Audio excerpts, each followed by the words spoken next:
Hi everyone, today I'm going to give you a presentation about my 15400 research project, the distributed CNOT. But before we dive into the projects, I want to first ask you guys a question.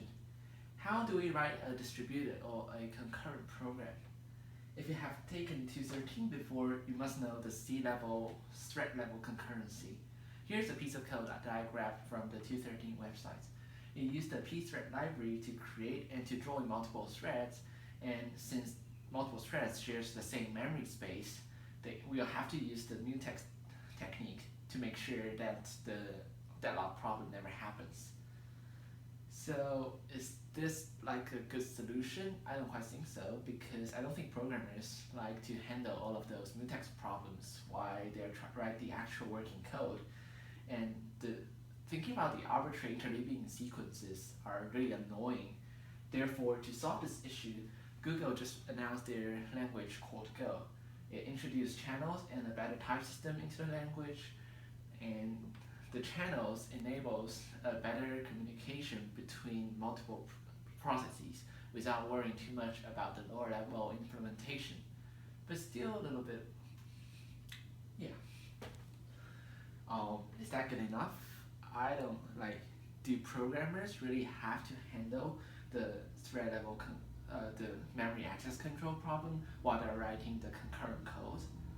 The theory suggests the opposite solution, the opposite answer. Theory suggests that we can actually solve this memory access control problem in a compile time by using a linear type system. In the linear type system, it emphasizes predicates as resources rather than truth, and each of those predicates stands for a channel binding to a specific type. In this case, the channel XL is binding to type AL, and they will be freed after it's being used. And each of the channel has one single user, which the type checker will ensure that only the owner has the access to write anything to the channel. And channels are also being marked as read or write mode to ensure that no sending request to a channel is being permitted while it's actually sending out something. What's good about the system is that the entire type checking happens at compile time, which means that programmers will be notified when they are having a potential concurrency issues, even if while they're just trying to compile the code, not running it. So now we have this big picture of the problem. In the theory, we have our linear type system, and we also have the extra technique called focusing and polarity, which help us to analyze the workflow of the programs to prevent an excessive switch between the write and the read mode of an arbitrary channel. And in reality, we have a C machine level parallelism. We have mutex and channels to solve the memory access control. To bridge this gap between theory and practice, Professor Fanning just opened a project called Concurrent CNOT. The semantics of this language remains almost the same as the CNOT, except that it adds extra semantics for process-wise communication. In this case, the $sign are processes, and we can send or receive or wait, sending for synchronization. And the front end now use SML to do the parsing and type checks, and it will compile this code into either C or Go. So what I will do is I want to continue work on this project with Professor Fanning and implement a distributed version of the CNOT rather than just a concurrent version.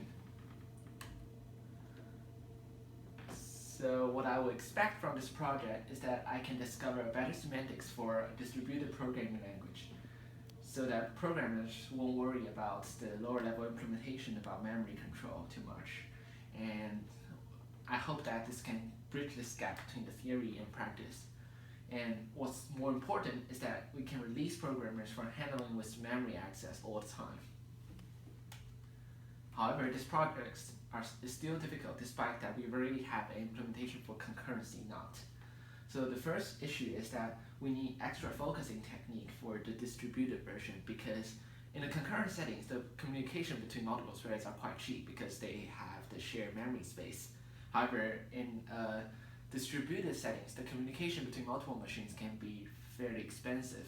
Therefore, we need this focusing technique to make sure that messages are being stacked and they're only being sent when they're being used. And we also need to extend the type system with the affine type ones to make sure that we can implement the broadcasting channels.